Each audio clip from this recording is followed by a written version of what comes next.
What's up, everybody? Oops, that's a little loud. Let's turn that down a little bit.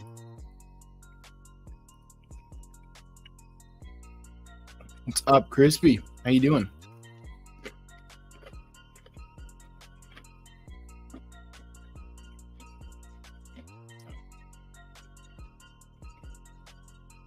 I'm still getting familiar with StreamYard. What's up? Oh, Cap, how you doing? I feel like I should be familiar with StreamYard by now, but I definitely am not.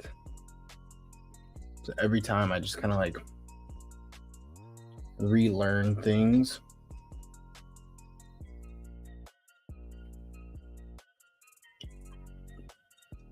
And that makes it not hard, but definitely not hard, but definitely not seamless. I just dropped my pretzels. What's up, Oreo Dave? Good morning and good night. Thanks for swinging by. How's everybody doing tonight? I'm trying to change the view. I think there's a way for me to do this. I don't know. This isn't horrible. I'm doing pretty good. I had a long day. It's been a long couple of weeks for me. Thanks for asking. But it's things are starting to get more routine, which is nice. And it's definitely going to be more routine through the month of March. And I really appreciate that. So I tried to get 2 cameras set up, but I don't have the right cable to hook this camera up. Because if y'all do Javon's Friday Knife Flicks, I really like how he has the kind of like the main screen of the drop down of like knives on the table, and then himself over here in the corner. And so I was going to try and do something similar to that, but I can't get it to work. So I'll figure it out next time, hopefully. What time is it where I'm at? It is 10:19 right now, Oreo. What about you? Where are you at in the world? What time zone are you in? I know a good majority of the people in the community, at least in the community that I engage with, are in the US. There's a couple around the world, but it is 10:19 here right now, so Pacific Standard Time for myself. Up in Washington State, only 15 minutes away from Stevie himself. What was everybody carrying today? 110. Oh, Philly time. Okay, cool.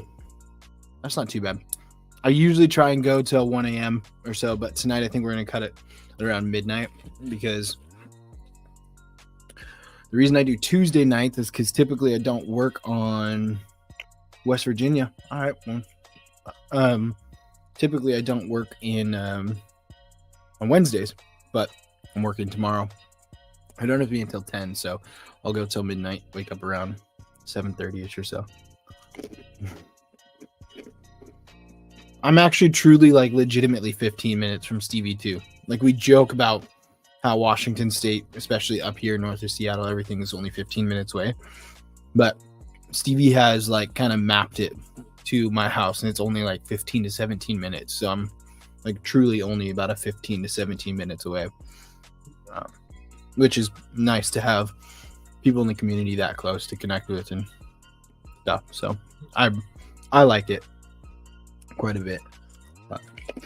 What did y'all carry today, though? I had 2 knives on me today. I had kind of my budget go-to recently, which is a Sencut Kyril. This is a Ferrum Forge design, I believe, knife. And this was customized by a buddy of mine. Just the Tip EDC, actually, who's on YouTube as well, and does customizations You can find his stuff on Instagram. We might meander over there later and check out some of his stuff because he's got some pretty good. He's got some talent. He's got some really good stuff. I just sent him actually a rock wall to get customized. Actually, the rock wall that I got from El Cap. So I did a trade with El Cap, and so I'm going to see if Just the Tip can do some customization to it for me, make it all purdy. I told him, I said, I'm not particular, just make it look cool. Best Tech Ivy and Tulip. Stop Hell Designs. Yeah, those are actually really nice. Stop Hell had a lot of really good stuff this past year that they designed and came out with. But aluminum bug out as usual.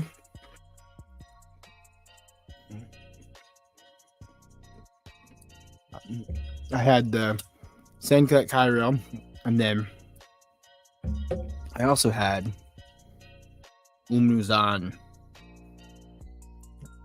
Chris Reeves Umnuzan.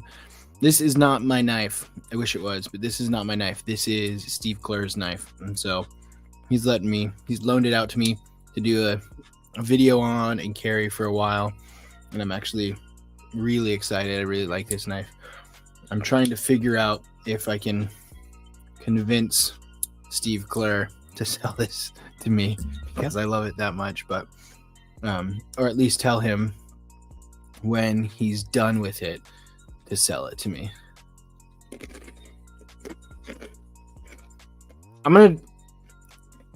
I told him he could.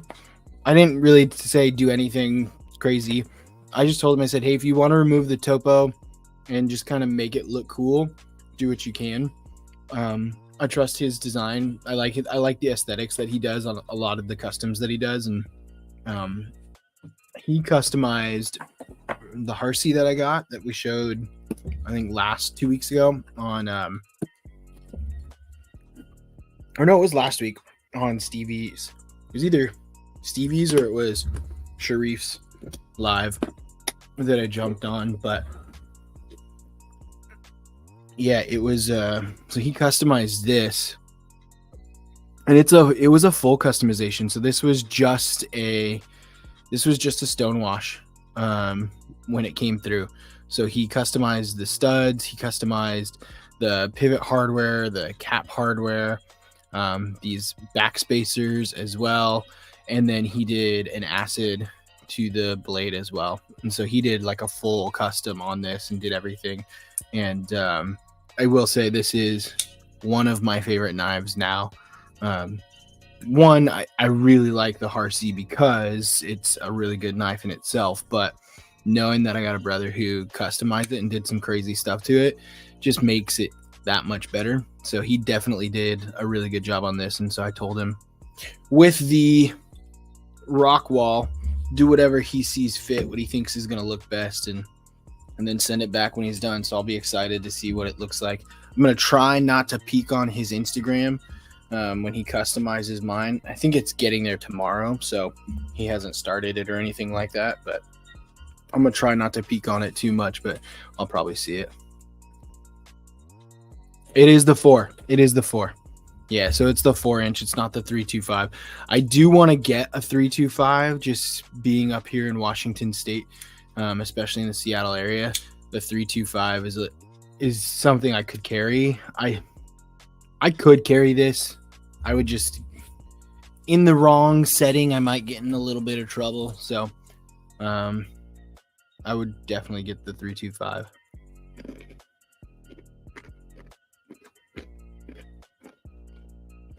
It has the dimple texture to it.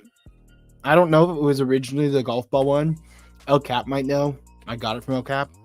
But, oh, sweet. I will do that, El Cap. The Rockwall, it does have the dimples. I don't think it was the golf ball one because it wasn't like Cerakoted like golf ball or anything. But, oh, cool. It is the golf ball one. Yeah. So it did have the dimples like the golf ball one. So that's the one I actually wanted. So I was pretty stoked when El Cap had it for a trade. Let's see. And also, what's up, Anna? How you doing? What's the H323 at the end of your name? What does it stand for? If you don't mind me asking. You don't have to share if you don't want to, but I was just curious. Thanks. I like to keep a pretty chill vibe, so we're just going to kind of keep it chill tonight, not worry about too much. We'll probably do some diving into Blade Binge and see what's there.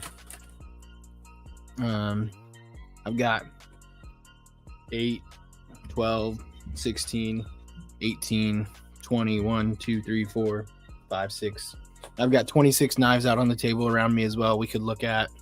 I've got my little case next to me and my burrito grande full as well sitting over here. So we'll just have a pretty chill, all one word Bible reference. Awesome. Cool. My favorite cereal. Wow. That's a good question. I feel like I go through phases, to be honest. I didn't have a lot of sugar growing up. So, not that it wasn't available. For some reason, I really didn't have a sweet tooth, though.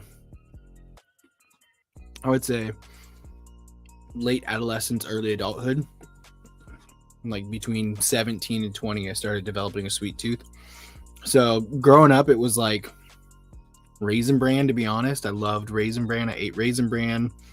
Or I would do like Special K with strawberries in it and stuff. But now it's like I really like just Frosted Flakes, kind of generic like that. But if I'm feeling it, like Captain Crunch, but like Captain Crunch berries, not just the regular crunch. That's one of my favorite.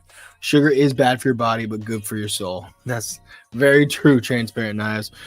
What's up, Gravity Man? How you doing? Transparent Knives. Nice to see you in the house. Thank you for swinging by. But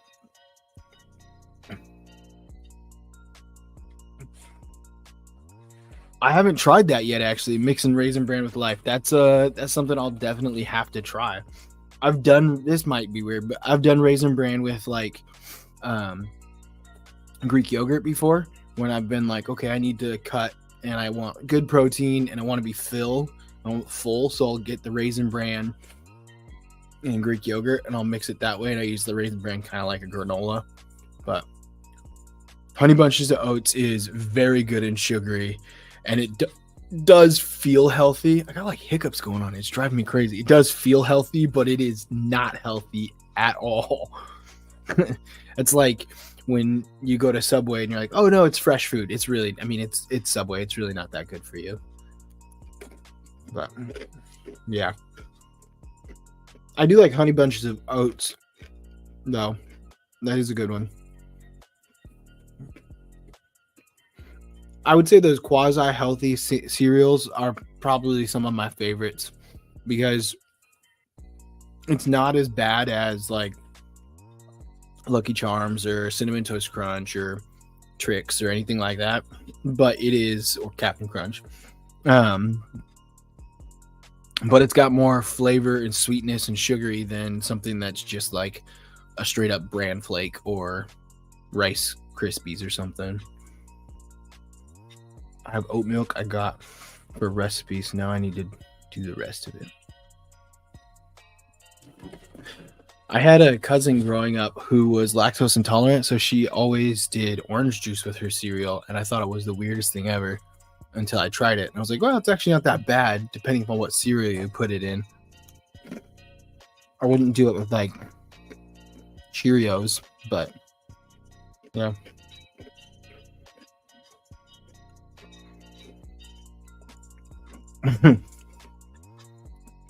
I definitely feel that.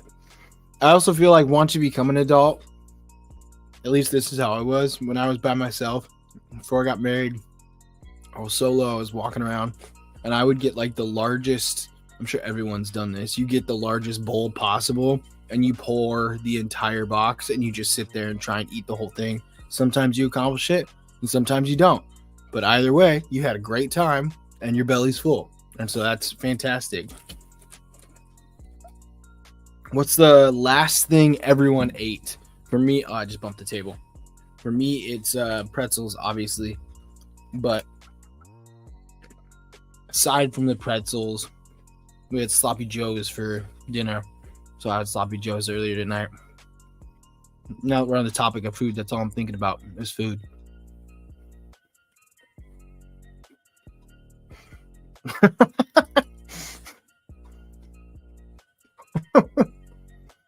Cereal, last thing gravity ate.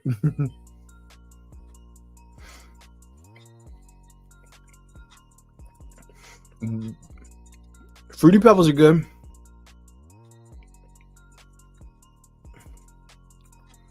I've never done the ice cream court challenge. Never. I've done like the gallon challenge. I've done the saltine challenge. I've done a lot of like hot challenges, but never done that one. I do pints of ice creams regularly as an adult. I will sit down and just eat a pint of ice cream. Oh, dang. Pizza sounds so good right now, El Cap. Pizza sounds so good. But if I started eating right now, I'd be up till 2 a.m. My body won't sleep when I'm digesting. Like I know physically I can, but like I put food in my body and then I just won't fall asleep, which is typically why for these Insomniacs, you'll see me snacking on like chips, or like a couple weeks ago I had some popcorn, some kettle corn, and tonight I got pretzels. If I snack, it's just enough to keep me awake, but not enough to like put me asleep.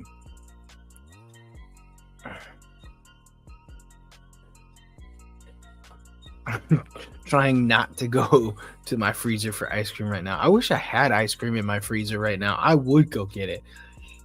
I would go get it 100%. El Cap, Oreo Dave's worried about the top of your mouth. Do not burn it. Please do not burn it. Grilled smash burgers. Dang, crispy. That sounds good. We made our own smash burgers a while ago. They were delicious. And then I don't know if y'all have seen the restaurant smash burger, but we went to the restaurant smash burger a while ago too. And that was fantastic. I really liked that. We don't have one here where I'm at now, at least that I know of. Maybe we do. But when we lived down in Tucson, there was a smash burger, and we would go to smash burger, and they have this smash burger that is a patty, but it also comes with pulled pork in it as well. Or you can get the brisket one. Oh, that brisket smash burger is so good. It is so good. Yeah, Crispy, I think you win the evening with your smash burger, your grilled smash burgers. That's delicious. Absolutely fantastic. I still want pizza right now, though. What kind of pizza are you eating, El Cap? Is it just like cheese, pepperoni? Got the works going on? What is this? Is it a frozen pizza, or was it like reheated delivery, or did you make it yourself?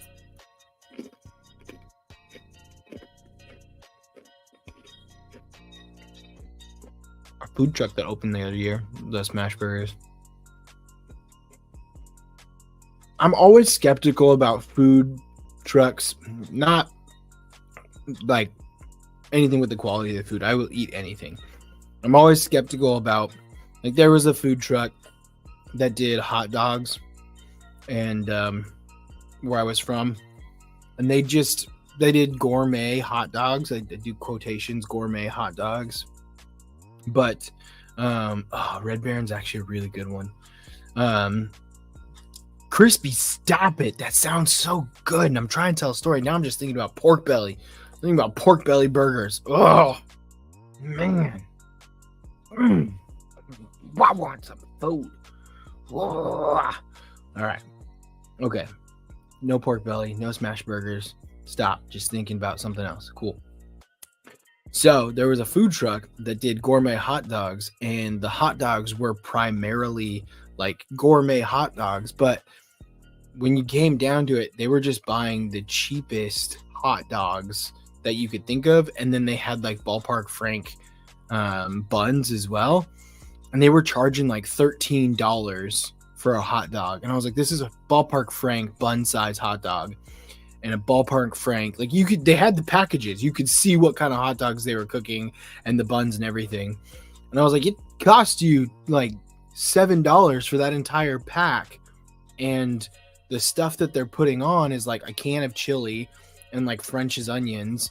And I was like, it's just a chili dog from a backyard barbecue. It was not very good, so I stayed away from it. And a lot of people loved it, but I felt like if you're gonna start it, do something more with it personally. But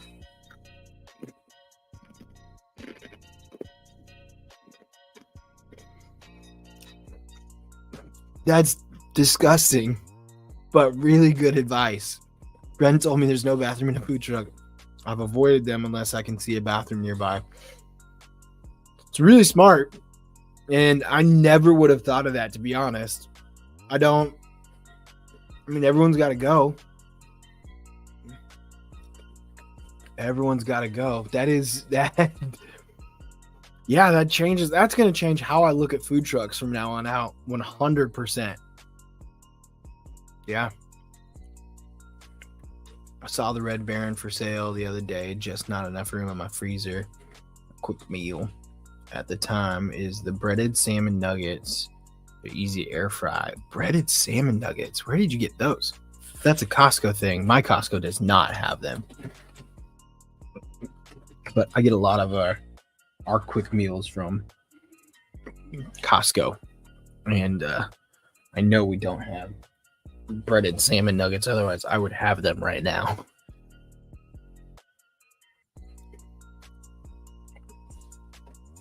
I'm sure you do love meat. I'm sure you do, Crispy. A smokehouse in your yard. That's pretty cool, actually. I have a townhouse, so I don't have a full yard or place for a shed or anything like that. But we had a house with property and land before we moved here, and that was one thing we wanted to do, was build out some stuff like that. But you didn't ruin food trucks, don't worry. It's definitely informational. Like you said, information is power. Clean hands keep you from getting sick. It's definitely going to change how I look at stuff for sure. But yeah.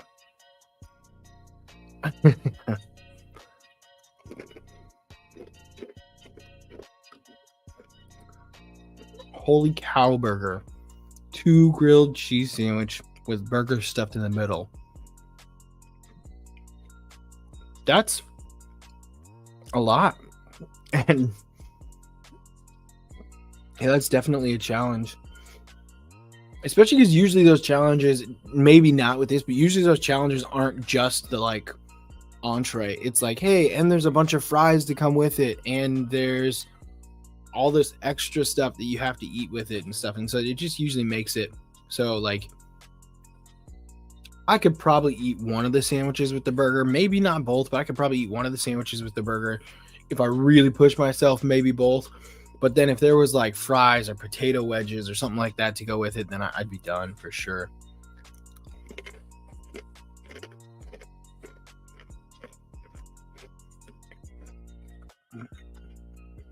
That's awesome, Crispy. I was just going to ask the same question. Do you grow or raise anything on that farm, or do you just kind of take care of the land as is? Nothing specific. Black pepper smoking has been in my family for several generations. That's cool. I used to want to learn how to do stuff like that. We had a smoker for a while, and pre-pandemic, and then during the pandemic.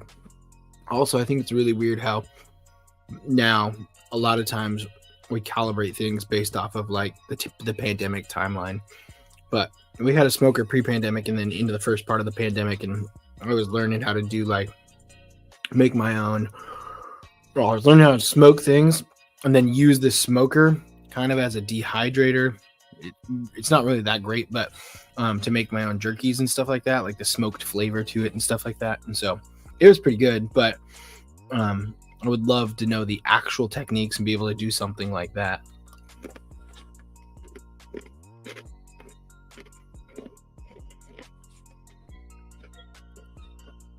This is a very true statement. I used to love pumpkin pie. I absolutely used to love pumpkin pie. I did a pumpkin pie challenge, and I haven't eaten pumpkin pie now in maybe 17 years. I did a pumpkin pie challenge when I was in high school and loved pumpkin pie. I ate so much pumpkin pie during that challenge. I just never wanted it again. I was like, I'm full. I've hit my limit. I hit my lifetime limit of pumpkin pie, and I was only 16. I was like, yep, that's it. I'm never eating pumpkin pie again. I hit my limit in that challenge, and I was done.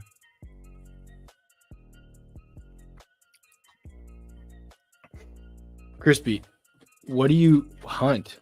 And did you harvest anything last season? Because if I had 112 acres, I would love to set up some decoys, go out hunting. I know a buddy of mine has like a decent, well, my uncle's friend, so it's not really a buddy of mine, it's my uncle's buddy, has a decent land, and we go up there and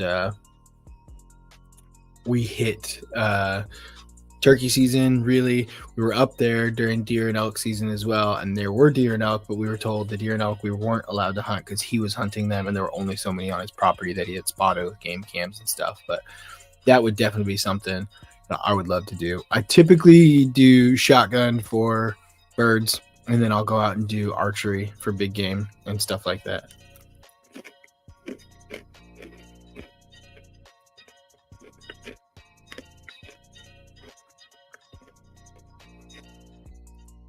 That's an awesome trade-off. That's an awesome trade-off. Hey, you come mow my hay for your cows and then give me a free cow. Not only do you not have to mow, but then you get free beef out of it. That's an amazing trade-off. You got the best deal ever with that one right there.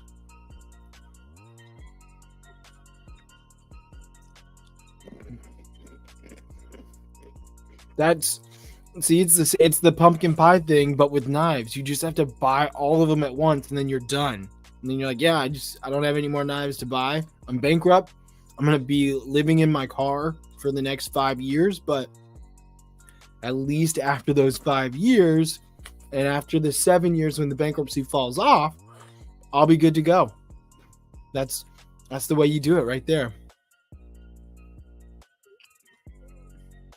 Oh, dang. Stay safe, Gravity Man. That's I've never had to deal with tornado sirens going off, so stay safe. We'll see you next time, please, please, please.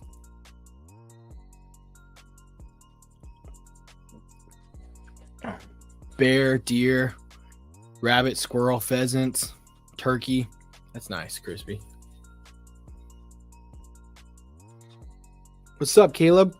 How you doing? I don't think I know you, so welcome. Great to see you joining the live tonight.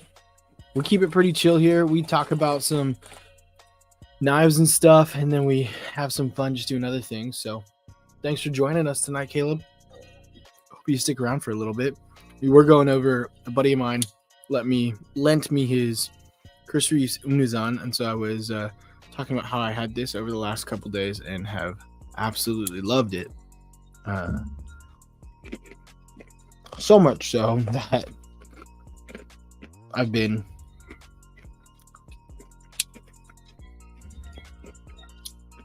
convincing my wife to let me convince him that when he's ready to sell it, he should sell it to me.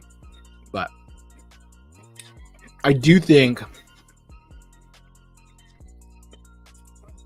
because I will carry this Harsey, and I like the Harsey. It's weird seeing my eyes through it. I will carry the Harsey, and I like the Harsey, and it's a good size. So that Umnuzan, although it is considered to be a bigger knife, is actually a pretty decent size for what it is, and not necessarily too large. Like, there's something about my Sabenza that I think it feels too large. You are blessed. That is for sure. but you know it and you're not entitled by it. And you don't rub it in people's faces. And that's the good thing about you, Crispy. But good night. Thanks for swinging by. I've got the large Sabenza as well, and they're essentially the same size. The Sabenza's got a little different shape to it, obviously, but they're essentially the same size, both the large. And for some reason, this one just feels that much bigger when I carry it, and it could be the Umnuzan ergos and the way it feels in hand and everything like that is just makes it feel a little different, I guess. I don't know. But the Sabenza feels large when I carry it. This has not felt that large when I carry it. But I also haven't carried the Sabenza in a while, so maybe if I carried it, it wouldn't feel as large anymore because I'm used to carrying slightly larger knives now, and I've carried a few more, like, well, the Harsi, which is the 4-inch Harsi, I've carried that, so that might be figuring out.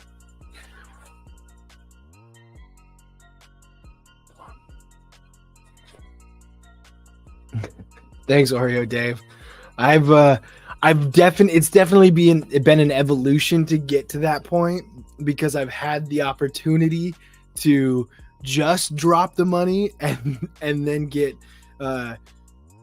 definitely not reprimanded. My wife's absolutely amazing. She's always like, "Oh, I get that you like these things, but just consult me." But no, I've definitely learned my lesson from previous mistakes. So I do now kind of go with team approval on things. And team approval said I could get 6 knives this year, like 6 nice, good, big knives that I really like. And I've gotten 2 so far. One of them was the Harsi. The other one was the Rec Padre, the black DLC Padre that dropped a while ago. That should be coming mid to late March, I think, is when they're sending those out. I think, well, March is when they're supposed to hit REC, and then they'll do the quality control QC on them and send them out. So I thought the exact same thing, El Cap. I want the Insignia blade, Insingo blade on the Umnuzan. I really like that blade. I want the small Insingo though, versus the large. I've held both of them, and I like the small a little bit better. I can hold the Zahn next to the Harsi. I did that a little bit ago.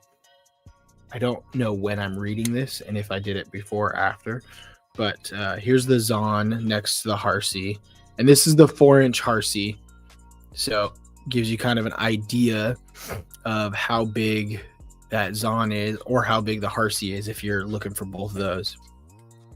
Both USA made, which is pretty cool. Not every knife, never mind. I was gonna say every knife we've showed tonight has been a USA made knife, but that's not true, because I did show the Sencut earlier, Sencut Kyril. And then we've got a bunch of other knives over here that are not USA made. We do have this one courtesy of Steve Clare as well. This is the River Otter. Sea Otter? River Otter. This is the River Otter, the MBK River Otter. I believe it's not the Sea Otter, it's the River Otter. It might be the Sea Otter. It might be the Sea Otter. It's one of the two. It's an otter, that's for sure. But I really like this one. This one is definitely snappy and fun, and I really like the blade shape on it. This is a good size. This is a good, like, EDC, especially EDC, Pacific Northwest, weird, only carry small knife blade area size, and that's a good thing about that. Let's see if we can get this to focus more on my face and less on the microphone, because right now that microphone was in great focus and face was a little less focused. I wonder if y'all can hear me still. Maybe not. Yeah, be safe, Gravity. It's like Thor's fighting a few miles away with all the thunder and lightning. Dang. That's not good. On the hunt for a Luther Warnock. Just a basement full of house with a house full of people. Found a train. That's when you need to hide. Want to hear the sound of a train. Okay. What I heard, once you hear the sound of a train, that's when you need to hide. Now I want to see this is what I like about the community is there are so many knives that I don't know all of them by any means. But it's nice to see what people else are looking for so I can that's pretty cool. I found one for you, but it's sold and it's also $1,200. I don't know if you want to buy a $1,200 knife, but check this thing out. This is a Luther Warnock. Oh, I did not click over to see that clip the first time.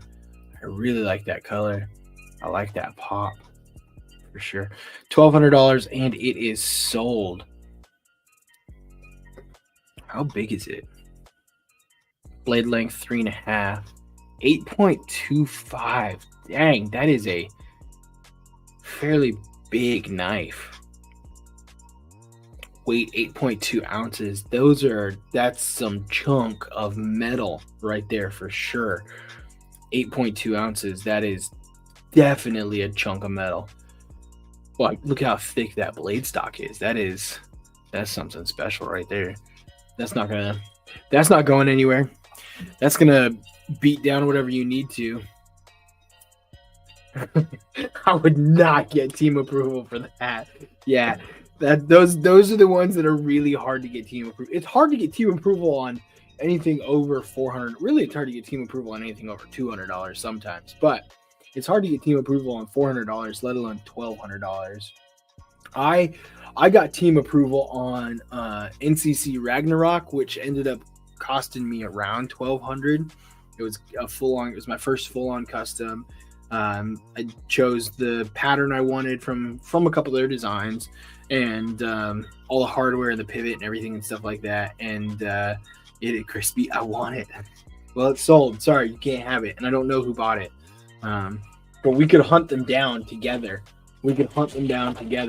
If you make me one of those grilled smash burgers with pork belly. Then I will hunt them down for you. That's my price. A grilled pork belly smash burger, and I will hunt them down with you to find that knife so you can have it. But Oreo Dave, it took me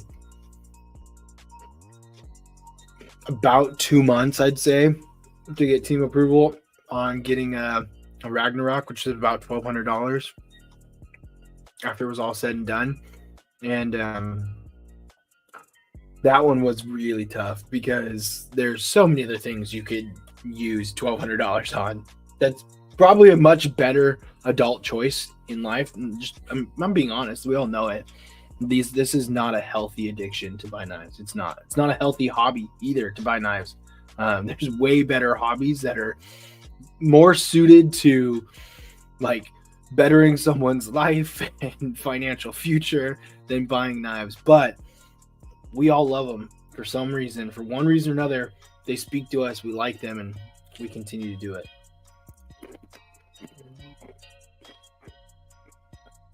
Really, okay.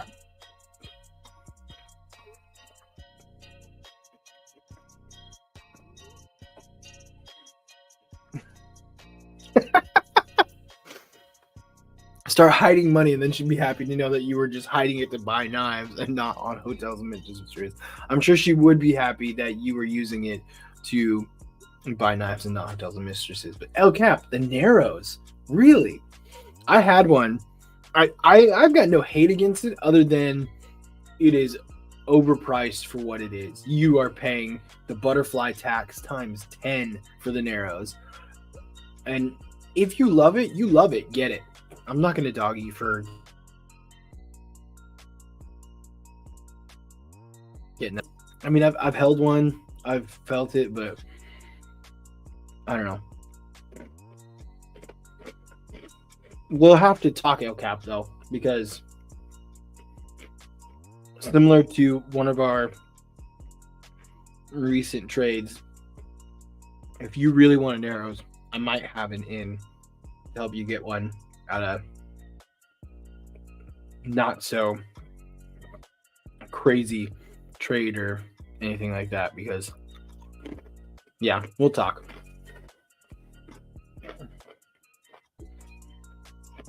True, 100%. Spending money on things that make you happy and hold their value is good. The hard part is that not all these knives hold their value. They don't. And some of them even, I don't know, some of them even, because they're so unique, they're hard. They may hold their value, but you have to find the right person to purchase them. So they don't, you're not going to sell them. Even if they don't go down in value, it's hard to sell them because you have to find the right person who values them to sell them to, if that makes sense, kind of. I was talking to someone, speaking of knife value, on Blade Binge the other day, like the last couple days, and there was a knife on Blade Binge that I was looking at and I thought would be pretty cool to add to my Kunwu collection. If y'all follow my channel or you have seen me on some of these lives before, you know that I really love Kunwu knives as well. I've got one of every model. Not every variation of every model, but I've got at least one of every model, and I've been collecting them since their first Kickstarter. And I've gotten every Kickstarter, and now they've got their Kunwu pre-orders for like the Geezer and then the S-Tau 2. And we're just waiting for that Giga Chad to come out. Then we even started doing some fixed blades. So yeah, I saw one that I thought would be sweet.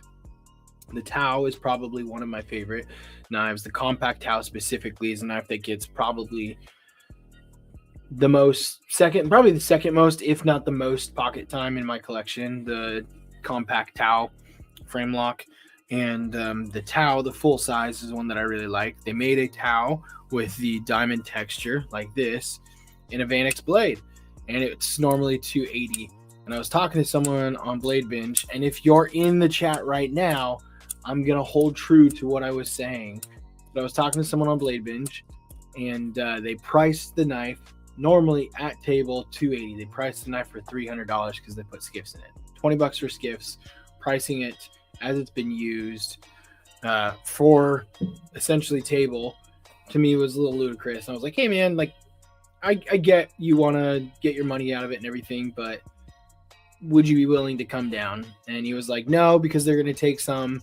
And if we were in a private market, I may sell it for $225, but I want to get at least $225 out of it, so I'm going to keep it at $300. Cool. I totally understand they're going to take some out of it. Blade Binge is actually pretty transparent with how much they take and what the whole process is like. And they're not going to take $75. They just aren't. If you go through and did the math, they weren't going to take that much. So I was like, yeah, that's all you, man. I get it. And I was like, is there anything? Then he goes, I'd be willing to trade. And I was like, awesome. And he goes, I want a Brian Brown Raptor V2 with the Mokutai, titanium with the Mokutai in it. And I was like, you want a $550 knife for a knife that's $300, $280 at table, really probably has closer to, I don't know, $250 to $230 to $250 in trade value. So you want a $500 knife for that? Like I was like, you're asking way too much for that trade, man. Like I'm willing to trade you. I'm not going to give you a $500 knife in trade for a $250 knife. And he's like, I'm not asking too much. It's definitely valued there. This is a Vanix blade. And I was like, yeah, I get it. You know what it is also Vanix? The Stout V2 that just came out with. You know what else is Vanix? A couple other Kunwus that they came out with. And it's just not worth a trade for the Brian Brown. And then the dude blocked, I don't know if he blocked me or deleted the chat or something, but all of a sudden it just disappeared. And I was like, cool. I wasn't going to make that trade and I wasn't going to buy that knife. I just thought it would be cool to add to my Kunwu collection. And so there are some definitely crazy people out. Not crazy, I shouldn't say that. That's mean. There are some people with strong opinions about their knife collection out there. Just found a Gavco, and Tough Thumbs did stuff with CVV for budget stuff. I want them so bad. Some OG knife people right there. Yeah. I really like Gavco's designs, and I will say that. I've heard stories. I've never actually met the dude, spoke with the dude, had to have conversations with the dude, so I can't say anything else really, but I really like Gavco's designs. Nope, you can't afford sentimental prices by any means. That's a great way to put it, Oreo Dave. You can't afford sentimental prices. What's up, Todd Carr? Thanks for swinging by. Nice to see you here. We're hanging out, kind of going over a couple knives that I've carried recently. This is the Devo Lush. This is another one. This is in my backpack every day. So I may not carry this every day, like in pocket, but this one has been in my backpack every day for all of 2024. Well, no, I take that back. It's been in my backpack every day since mid-January 2024. So a month now, I'd say. A month to 5 weeks or so. And so, man, I really like the Lush a lot. Newest Devo, Mash 2.5. I did the blade swap. If y'all saw the video from last week, I did the blade swap like I was talking about with the satin and the black, and I put the black on here, and it didn't lock up. So right here, the lock didn't come all the way over because the cut on the black one was just a little bit longer, so there was like major blade play on it. So I'm gonna have to just kind of shave that down, sand that down a little bit, and then I think it'll work, because the satin one on the Mash 2 worked really good and had like total 100% lockup. It actually looked really clean too, and I liked that a lot. But the black blade on the 2.5 did not work very well. But I got the blue hardware in there, so once I get and I got the blue pivot on there too. So once I get the time to kind of sand down the edge of that blade a little bit, I'll do that and put that in there. I used to watch his videos long ago, who got me started in knife collecting and all that. Wish I could meet Gavco. I think it'd be really cool to meet a lot of designers, just to really I will say that's one thing that I really appreciate about, if y'all haven't ever been, like Blade West or Blade Atlanta or Blade Texas, which was just happened this past week. EMP EDC Ronin. I got this in the pass around with Lefty EDC, and I was the last one to have this, so it got sent to me as the pass around. So that was kind of cool, and so I was pretty excited about that. So this one is actually going to be in one of our giveaways later on. I'm saving some of these higher end knives like this for some of our sweet giveaways. If I remember right, and I have to look, the blade is M390, and then it's titanium. And this thing, I actually really like this. I've thought about customizing it, like sending it and having someone do some anno work for me, or do like a PVD or a Cerakote on it. But if I'm going to use it for a giveaway, I thought I'd keep it as original as possible.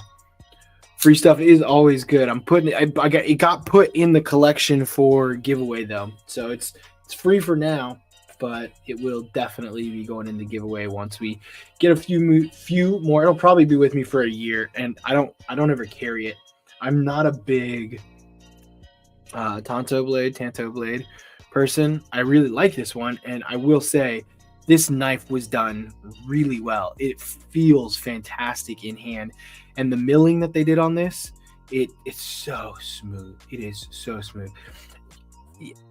I like it, but I'm not going to carry it, and I would rather use it as a giveaway on my channel for the community to thank y'all for what you do because it was given to me, and so I kind of see it as like just passing it on. So, but you're right. I mean, like I said though, it'll be with me for a year until I hit a subscriber level that I thought would be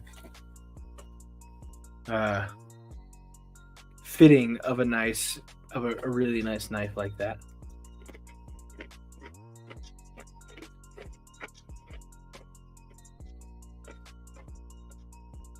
Save it up for a Demco 3 Rain fixed blade in Magna Cut. Waiting for the drop is more like it. I hate waiting for drops. I hate it so much because, I mean, I like it, but at the same time, because I like the anticipation, but at the same time, you wait for a drop and then there's other things that happen and you want to use your money, but you don't know if that drop's going to happen. Like there's no date on like, okay, if I drop my money on this now, I won't have money for the drop. So I've got to wait for the drop to happen so I can buy that knife. And then I can come back and get this knife. But this knife might be gone before that drop happens. And I could have bought this knife and then saved back up and had enough for the drop. It's a mind game. It is a mind game.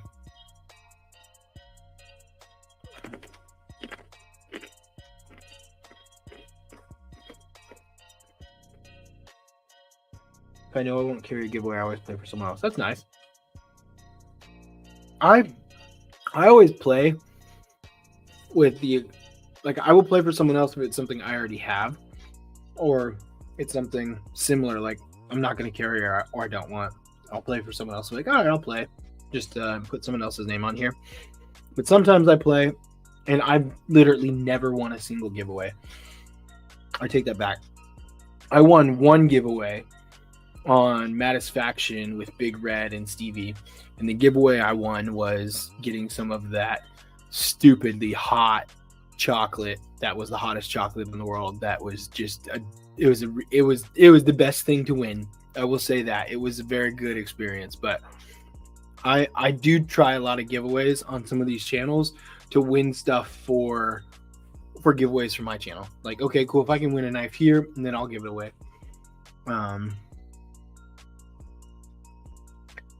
At $200, yeah, that would sell out real fast.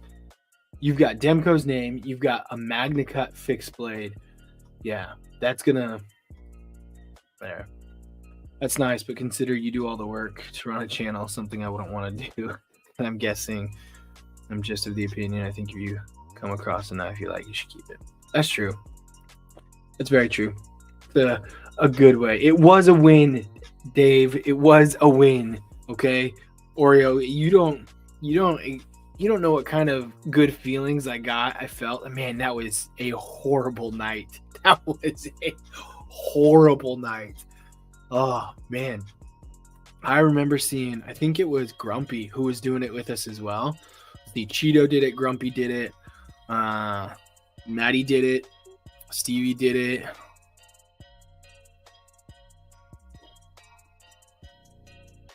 I think that was it. Yeah, I think that's everyone who did it, and it was not fun. And so I know for me personally that night, I ended up just kind of like swallowing the pieces whole when it happened, and I would like place them. I would move my tongue, and I would place them all the way back and just kind of like drop it down my throat as fast and just let it. I would try and not touch any taste buds or anything. It was not good. Yeah, Peach Fire.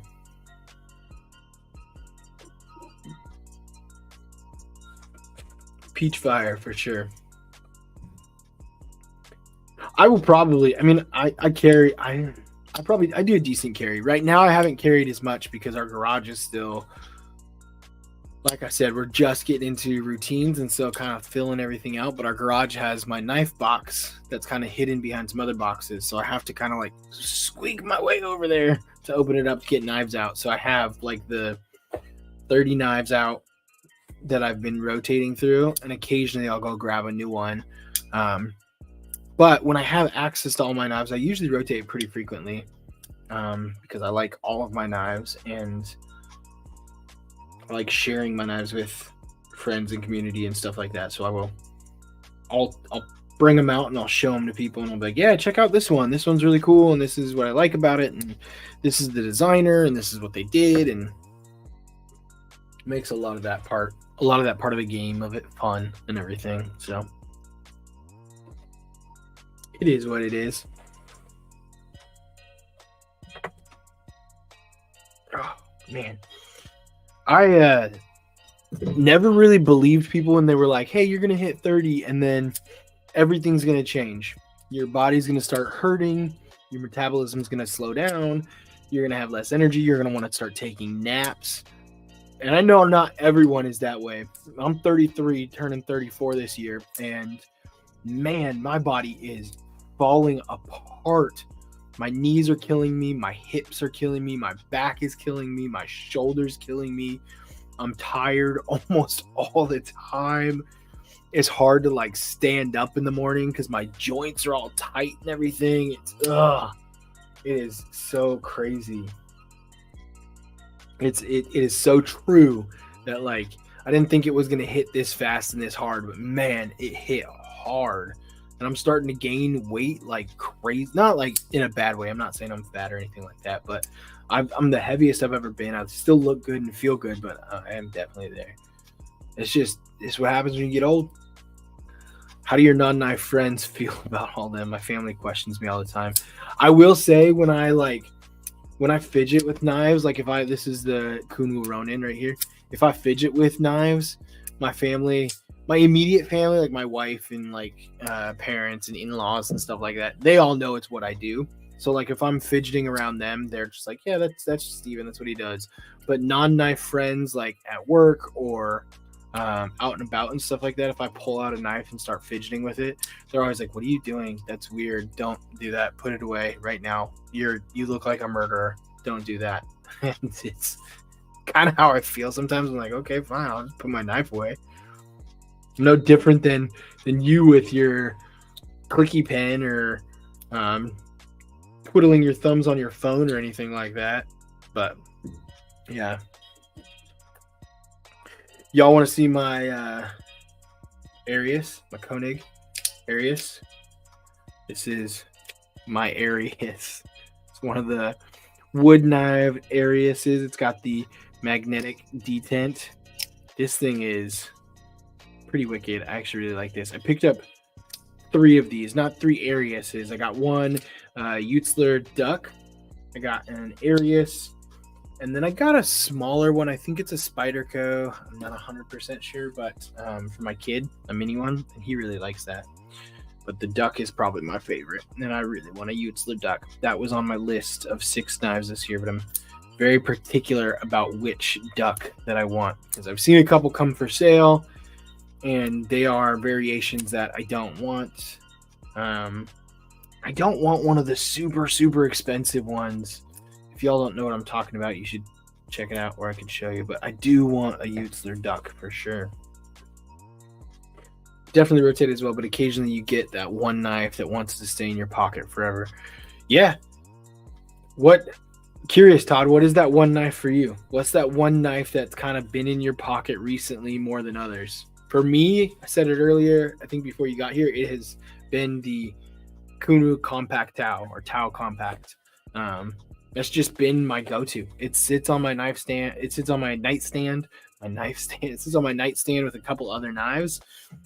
Sits there with this guy, a couple other budgets as well. Sits there with this guy, which this one has been another one of my go-tos recently, Pena Paramore. But that Compact Tau, since I got it, it's like the perfect size. I really love the Tau. I like the drop point blade. It's probably one of the most beneficial blades for me, and it's just been there forever. So Gravity Cold Steel Verdict from Big Red broke my 25-year streak since I won a Furby when I was a child. There's not even a lot of people in here. There's 9 of you right now. At most, I saw 11, and I'm falling behind on the chat. I don't know how some of these people with a million people in here stay up to date on the chat. You can't talk about anything. You literally just have to read the chat, I think. But Bad Luck Squad right here. That's what we'll start calling this. The Insomniacs Bad Luck Squad. BLS. Basic life savings. This will be the BLS squad. 2 weeks after I turned 30, stuff started hurting. Kept moving and stretching before and after sports. Always forgot the after part. 44 ain't so bad though. That's good to know.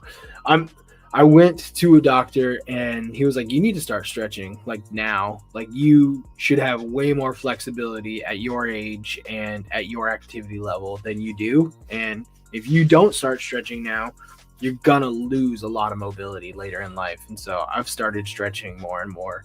And it has helped some of the pain as well, because I've I was told by a doctor, some of the pain is just my muscles being so tight and tense.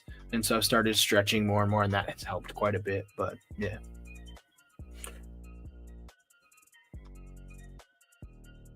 Yeah, I don't point with a knife. I will say that, Gravity Man. I don't ever like take it. I'm like, hey, that over there. I don't ever point with a knife. I don't do that. But I do often just like hold a knife and I'll play with one and I'll do like different hand grips and stuff like this. People don't like it when you hold a big knife like this. But I will say, like if someone knocks on my door at night, I usually grab a knife and I usually hold it like concealed like this, so behind my hand, so it's easy to pull out. And I was always taught to, never mind, this is getting a little weird, but I always conceal a knife behind my hand like that at night. If I have to go, I haven't had anything since really living here, but when we lived in Tucson, there were a couple times where there were some weird noises outside, and I would go outside and I always grab a knife over a pew. Just personally, for some reason, I feel better with my knife, even though I know, potato, but I remember my brother when I cut out a Britney Spears around the same time. I think it was Jocelyn. Perfect. Yeah, I can imagine just being that age and being like, oh, you got a Britney Spears cutout and I got a Furby. That just doesn't seem right.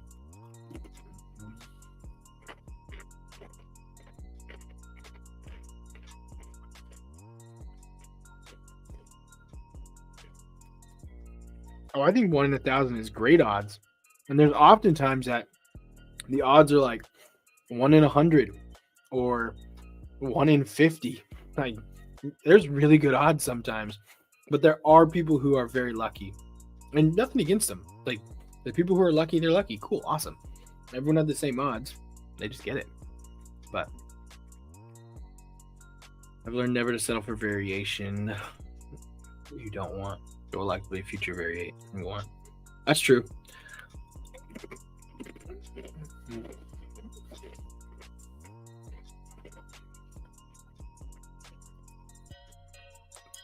Kershaw Strobe, nice.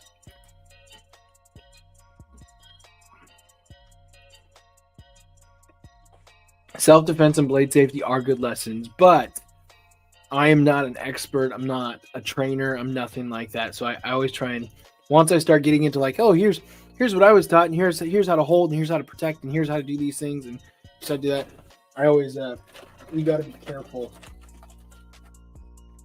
because I don't want to get somebody hurt inadvertently with me just being stupid, or not being stupid, with me saying something and them not fully understanding.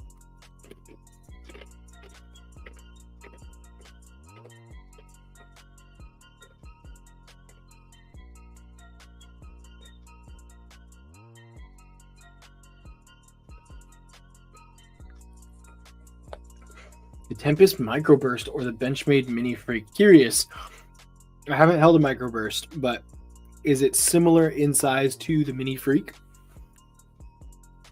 I thought the Microburst was a little bit smaller. I mean, the Mini Freak's not like huge by any means, but I feel like the Mini Freak is similar to like the It's a VV Cubit right here in size, which could fifth. I could fifth pocket that, but this is kind of a big fifth pocket for me.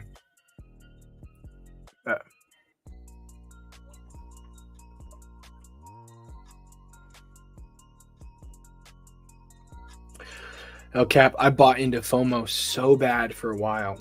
I started buying knives that, like, I've got a collection of some knives that I appreciate them for what they are, but I bought them because it was the cool thing. And most of them are in the case over there, and I don't really have a reason to have them, and they will be giveaways at some point because I don't ever carry them. I don't have a reason for them or anything like that. But yeah, I bought into FOMO for a while. It's hard. It's hard sometimes, especially when you see the same thing over and over and over. You start to wonder, like, am I seeing this because it's really that good, or are you just seeing it because it's really good advertising? And I think more often than not, it's the second. It's just really good advertising. Microburst ergos are amazing. That's good to know. Casey's got some really good designs. Casey from Knives Fast has some really good designs. I've held some. I don't own any Tempest knives, but I do really like some of his designs a lot. The average human is a walking disaster, and it's good to acknowledge that. And it's okay to be a walking disaster because tomorrow's another day for you to try again. So just pick yourself back up. What did Chumbawamba say? I get knocked down, but I get up again. You're never going to keep me down. That's right. I just quoted Chumbawamba. So the average human is a walking disaster. That disaster will get back up and keep walking over and over again.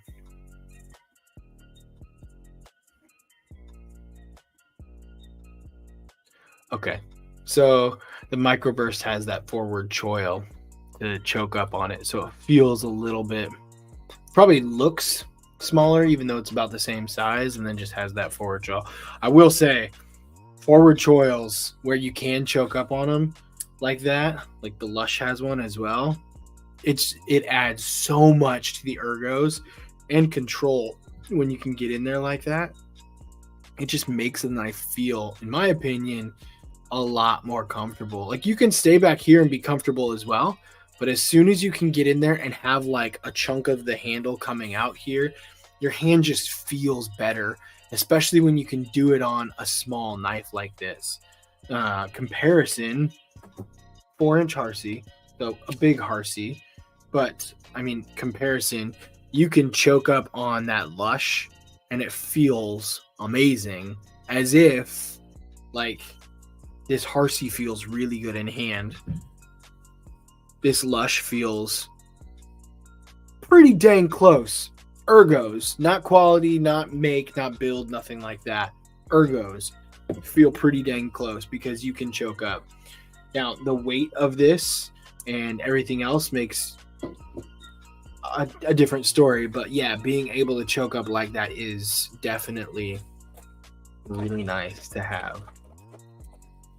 Companies that post out 6 designs every 3 months are hoping to get us to buy on at least one. That's true, but I'm wondering how much. I mean, so you bust out 6 designs every 3 months. You're looking at about 2 knives a month. The average knife, like this right here, Miguel Mayoral, 14C28, liner lock with G10 scales.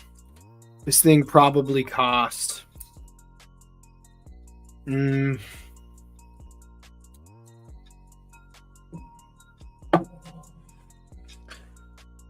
want to say 14 to 20 bucks per knife to manufacture. If you're making it, if you're having someone else make it and send it to you, that knife's probably close to 35 bucks to manufacture. You're paying 35 bucks per unit at 300 minimum order quantity. So you're looking at 8 to 10 grand for a budget knife. 8 to 10 grand for, we'll say 10 grand to make the math easy, but we'll say 10 grand for 6 designs on budget knives. You're looking at $60,000. You're selling those things for $80. They cost you 30 to make, so you're making $50 a knife. I mean, you've got to bite on a couple knives in order to really make it back. And granted, you'll sell some of the others. You're not going to you'll sell one of the 6 designs and it's gone like that. It's hotcakes. Everyone wants one. You'll do a couple different variations and make it again. But we'll say 4 of the 6 designs just flop. And then you're sitting on 200 of the 300 knives for 4 designs. 4 times 2 is 8. You got 800 knives that you're never going to sell. And then you end up marking them down to $40. You're making $10 a knife.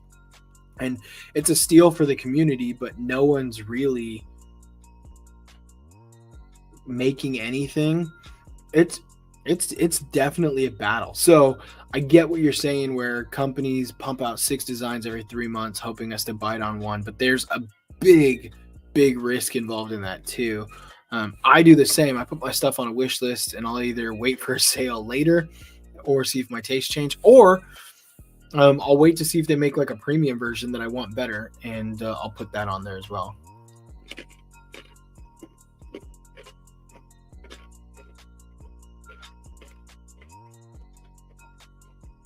That's interesting. You skipped the budget category. I feel like I went heavy into the budget category and jumped ahead to some customs. Now I came back to kind of like the small maker, and I wouldn't really say like budget, but I would say small maker and premium or select. I would say the select category, premium category. So you've got knives in the like $180 to $300 range that I'm really, right now, that's kind of like my go-to, is that $180 to $300 range. There's occasionally a couple who are in that like $400 range right now, but that $180 to $300, a couple in that $350 to $600. But I would put that more in the like production custom. So it's a custom that you can get a production version of. Or a more collector series. That's probably what I would do, is you have that like collector series.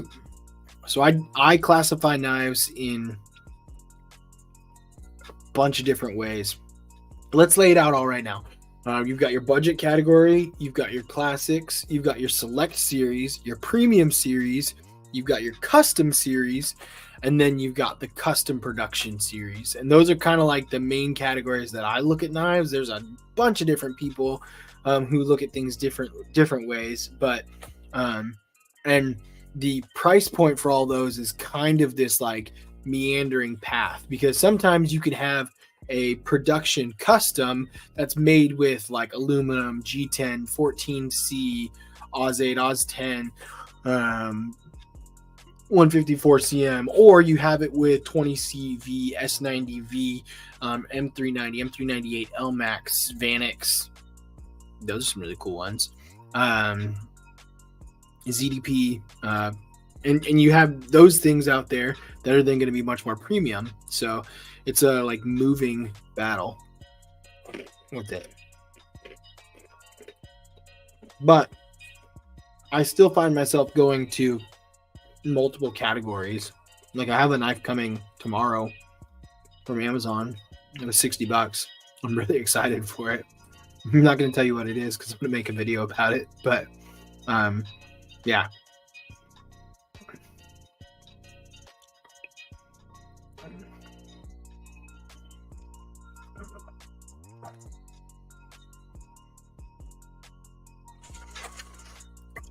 It took me forever to get over this right here. I want knives that I'm going to use and don't trust myself not to scratch them. It took me forever to get over that right there. And then I realized like the only trade I've ever done is with LCAP. I've only ever done one knife trade, and that's with LCAP. I purchased 4 knives off Blade Binge but I've sold 3 knives off Blade Binge that just sat there forever, and that's it. On NAF sale before it was Blade Binge. I usually don't flip my knives. I don't sell my knives. I don't trade my knives really all that much. So, like, with that, it took me a while to get over it, but then I was like, these are my knives. They're gonna be mine forever. I don't intend on trading them, flipping them, selling them, anything like that. So with that in mind, it doesn't matter if I scratch them or ding them up or anything like that. So a lot of my knives, you do start to see more and more wear on them. My Veritas has some wear on the blade and has some scratches in here. It's not the best camera, you can kind of see them a little bit. I mean, I can see them looking at it right here, but and I'm not going to trade this knife. I also look at knives in a way that this knife you can still get. So, and this is me. There's going to be people who do this differently, but why would someone want to buy my used knife when they could go get a brand new one, especially considering it's a $130 knife? I'm going to want to sell this thing for $95, and with that in mind, for an extra $35, they could get a brand new one and not have to worry about anything. So I think most people, not everyone, but I think most people are going to lean towards, I'll spend the extra $35 and buy this knife brand new. Now, if I sold this thing for $50, then sure, anyone would jump on it, depending upon really the category.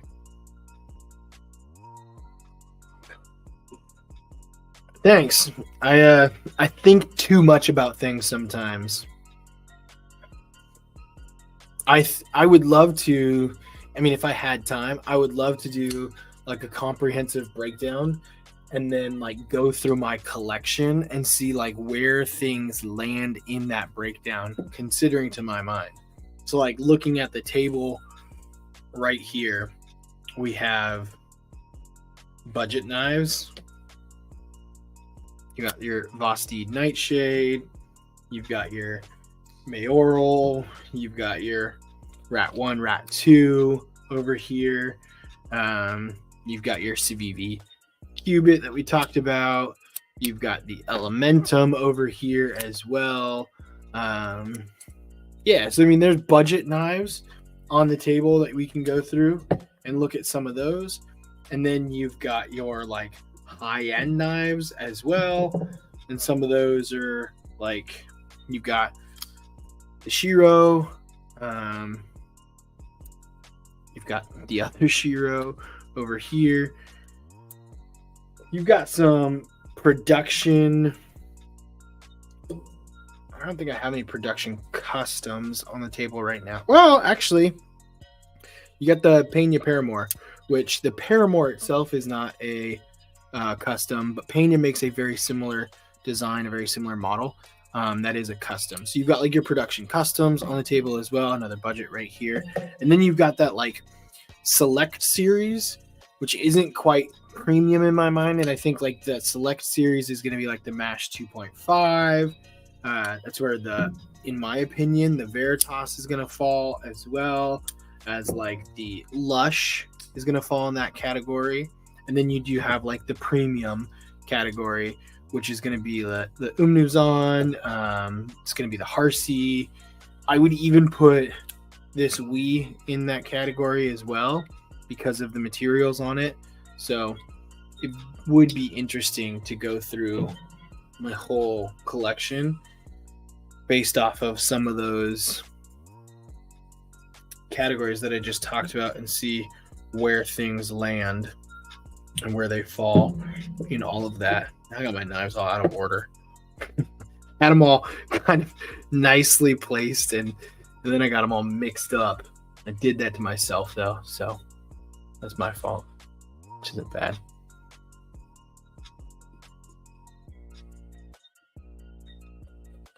I would agree in the same.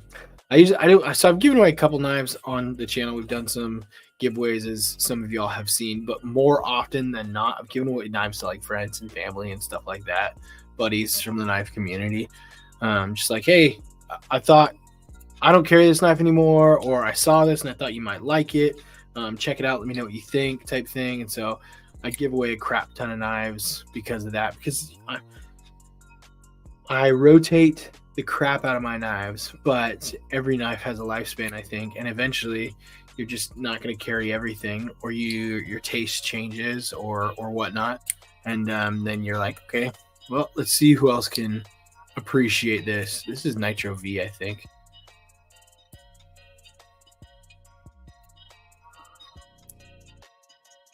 I think it says so on here somewhere.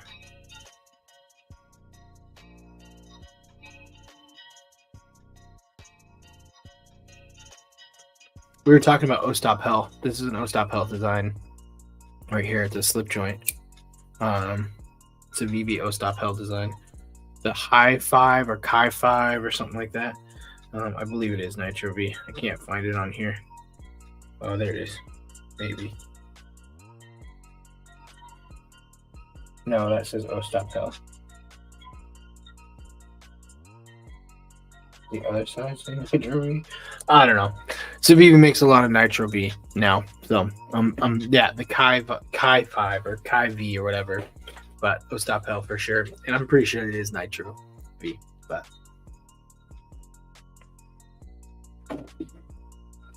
no, it's not the Plus. It's the small one. It's the small one for sure. I didn't realize they made a Plus until I bought that one. And then I was like, I probably should have got the Plus. It's just a little bit bigger. I need to get both. I want to get the other one. I don't. See, this is a fifth pocket knife for me. This is the size of fifth pocket knife that I carry, and I usually carry a slip joint in my fifth pocket as well. So that makes more sense to me. And that's a good little knife, to be honest too. It's great for a lot of the stuff. It fits right in your hand. I mean, the Plus is a little bit larger, but I mean, you have so much control over this knife. You come right up to the tip and just work with it as well. This is a very solid little knife with a lot of good control and a ridiculously great edge for opening boxes. This was originally just like my go-to box opener knife. That was in my fifth pocket, carried it all the time, but I've since carried bigger and better knives, and so that's what happens now. But yeah, let's see if we love the titanium tulip. Got the double stamp right. I'll have to check that out for sure. I'm gonna go to Blade Binge for a little bit. Let's see if there's anything. I'm shaking the table like crazy. Let's see if there's anything new on Blade Binge that I haven't seen in a while. How many of y'all actually, I'm curious, I genuinely will like come home from work sometimes, jump on a computer and start looking at knives. I'll look for new knives to buy. I'll look and see if there's anything different. Since I was last on, I go, ooh.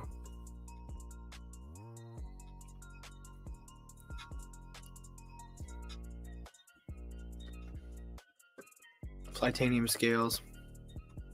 Kind of cool. Oh, here's a Rockwall. 350. Honeycomb milling on the Rockwall right here. Speaking of Rockwalls, here's another one.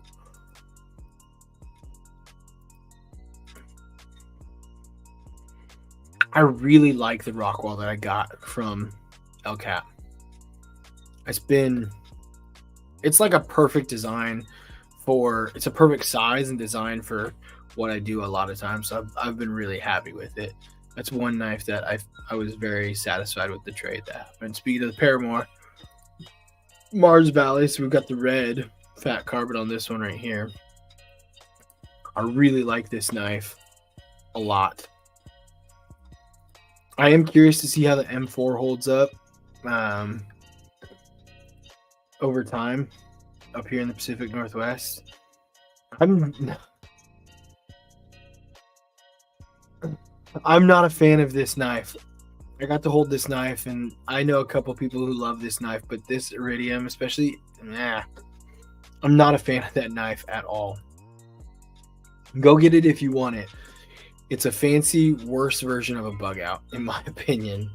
It's a fancy, worse version of bug out. Night, Todd. Thank you for swinging by. Time for some shut eye. Have a great night, everybody. Thank you, Todd. Peace out. Appreciate you for coming over. I do want to get some brass scales for a couple knives, and I want to do a shipwreck patina on them.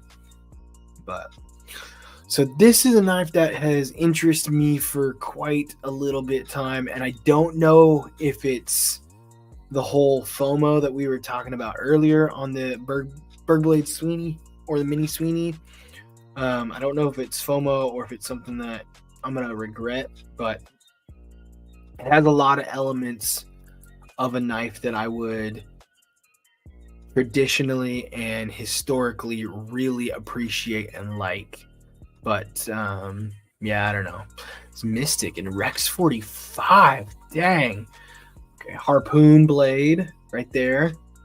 A harpoon style blade. Got the micarta. I've been digging micarta recently. You know what this knife kind of reminds me of? This knife kind of reminds me of before I say it, make a fool of myself. I'm gonna get it out and look at it, but yeah, this kind of reminds me of like a voodoo, a Knoll Knives voodoo. The blade is different, obviously. There's a big belly on that, and the voodoo has a harpoon style with a flat edge blade. But especially mine has the micarta scales on it and everything, and then has that titanium bolster up top and everything. That definitely reminds me of the voodoo. It's not a copycat. It's nowhere even near close to a copy, but it does give me voodoo vibes for sure. Gravity, there is a Discord for the community here. Oreo Dave was telling you, Matisfaction said Stevie have a Discord that most of us are on. What's up, Skynet? How you doing?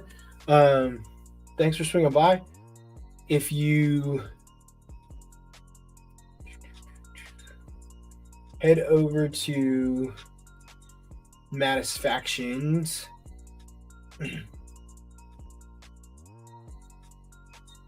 or said Stevie's channel, it's like $1 or $2 a month. You can Oreo Dave and El Cap, I just made both y'all moderators. If one of you want to post Maddie's or Stevie's YouTube link for Gravity, that way he can check that out. That'd be awesome. But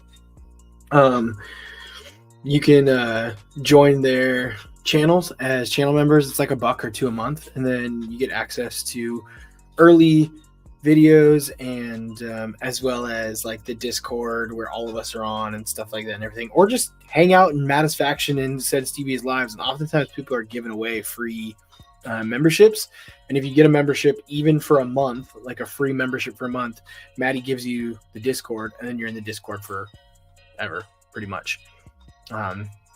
So they're not doing it for the money, they're just kind of doing it for fun. Damn. Thank you, El Cap. Thank you for posting Maddie's stuff there. Here's a Brian Brown Raptor V2 right here, $250. That dude who wanted the Brian Brown Raptor V2 with the Mokutai, all he's got to do is buy this $250 Raptor and then get the Mokutai kit and put it on this thing. He's good to go. And you got a $500 knife for $400.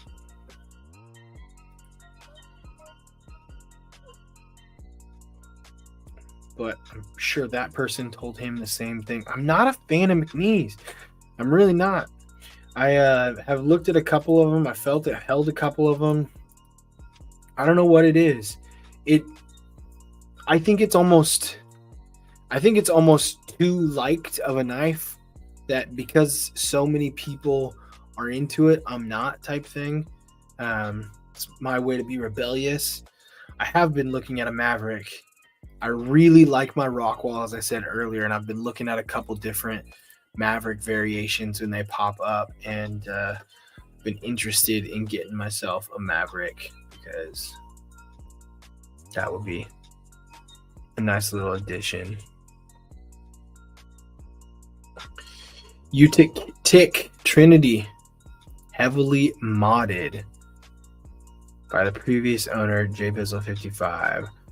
Swedge added to the blade, acid etch blade, and clip reground blade to a drop point. Tie pocket clip added. Action and D10 are excellent. Includes box specifications 8.5, 3.7. That's on Sandvik 14C28, and the handle material is black G10. That's a nice little drop point added. The titanium clip. What do you do? Like make a custom titanium clip for this thing? I do like the swedge that he added. You can see that right there. That looks nice. I don't know if it's worth all the. Whoa, okay, never mind. $70. Yeah, that's worth it. All the customization that he did that to make it unique for only $70. Yeah, it's definitely worth it. Dang, that's a heck of a deal. I'm always tempted about knives like this, about buying them and just getting them for like beater knives, but also to have on the channel and just have fun. It's a thumb disc knife. Shreve likes thumb discs, but it doesn't tell you anything. I don't know what kind of steel it is. It's probably just like a 440 steel, probably like a 9CR or something. I wonder if we can. D2. Yeah, that's the other thing you could have guessed. I guess D2 as well is pretty common. $30, not bad, but never heard of Vanguard. Harns Vanguard. Kubi, Harns Maverick, Kubi. Arno Bernard for $600, full custom. Mammoth molar inlay.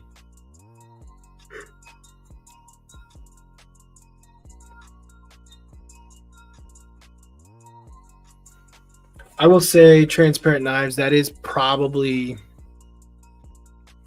subconsciously in there for me as well. I know that they aren't the level of US competition in build quality, and it pales in comparison to Hinder, Koenig, Tactile. I wouldn't necessarily put Tactile there personally, but CRK, etc., and Precision. I don't even like Hinder. I like Hinder knives, but I don't own any like true Hinder. I own like some ZT Hinder or Kershaw Hinder and stuff like that. I like Hinder designs, for sure. But I will say I'd rather take the Harsey or the CRK over the McNees any day, which is why I have those and I don't have a CRK right now. But which is why I don't have a. You know what I meant. Koenig Arius. Ooh, that's an expensive Koenig. I don't like the.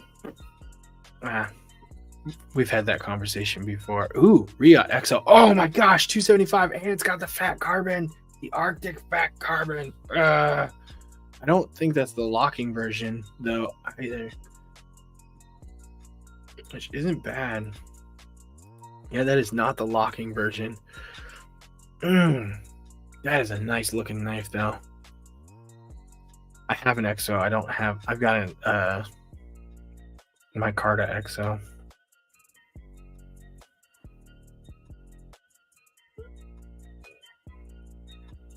I've seen all of these before, so now I'm getting to stuff that I've already seen. All right, cool.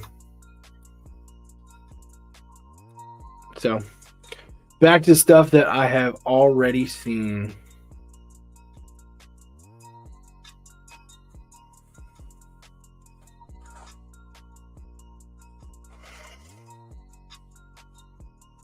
ZTs are great, but they kind of, for me, lost their flavor when I started getting into other stuff. And because of that, I stopped collecting them.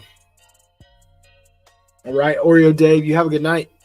We're probably only going to hang out for another 10 minutes or so as well. Oh, yeah, I'm wearing my Devo hat. I totally forgot about that. I got this when I picked up my hardware for the MASH 2.5. I collect knives and I collect hats, and so I thought I would get a hat. So we got the Devo hat as well. So I've been wearing that the last couple days at work and around. And I will say, Kevin was not BSing when he said these are sweet hats. They are pretty sweet hats. They are pretty sweet hats. They're kind of a like athletic material, like a. They've got kind of that synthetic waterproof material, kind of like a windbreaker-ish feel to it. But I do a lot of running around, and this thing doesn't smell. It hasn't held, like, there's no like sweat stains on the inside or anything like that. I haven't had to wash it yet or anything, but it's fantastic. I will say though, like, I'm usually on like the third dot right here on the hats, the third or fourth, so it's like more in the middle. This thing was made for big heads. This thing was made for massive, massive heads because I'm almost all the way to the center. And I wish I knew what size hat I wore so I could tell y'all, but I don't. But yeah, this was made for very big heads. And so it fits great. I like it. But yeah.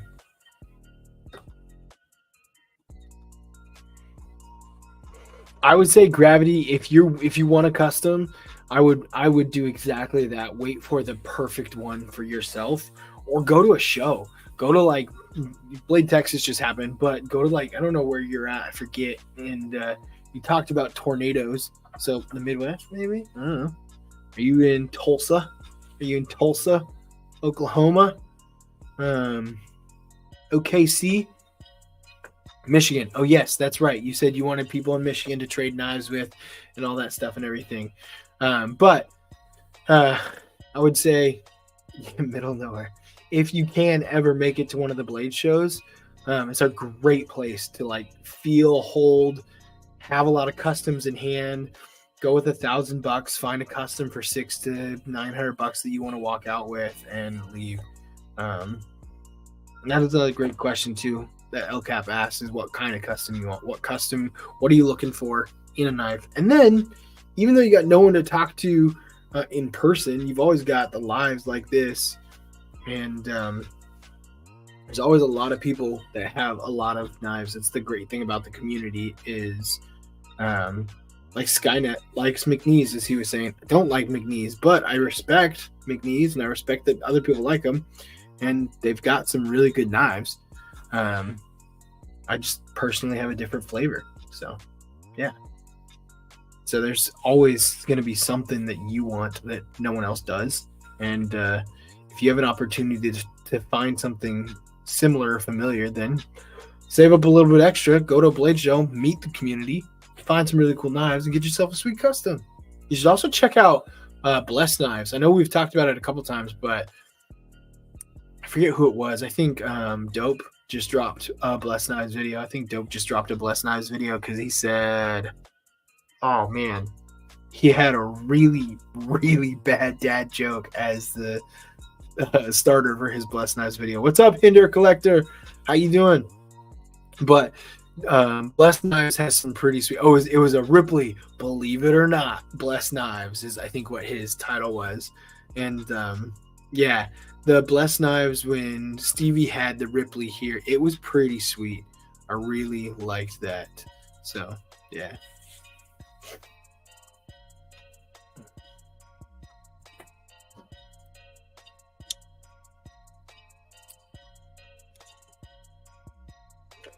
We're getting pretty close. We've got about, we'll see how much longer I last through this. I told myself I'd try and go to at least midnight. We're about 5 minutes away. But, yeah, I'm excited. Next week, I will be doing a live as well. I'm going to try and do another. We'll see how people are feeling. I'm going to try and get a guest or two to join me next week because it's a lot easier to go 2 hours with a guest. And like I'm only going to hit about an hour 40, hour 45 maybe tonight just because I'm sleepy.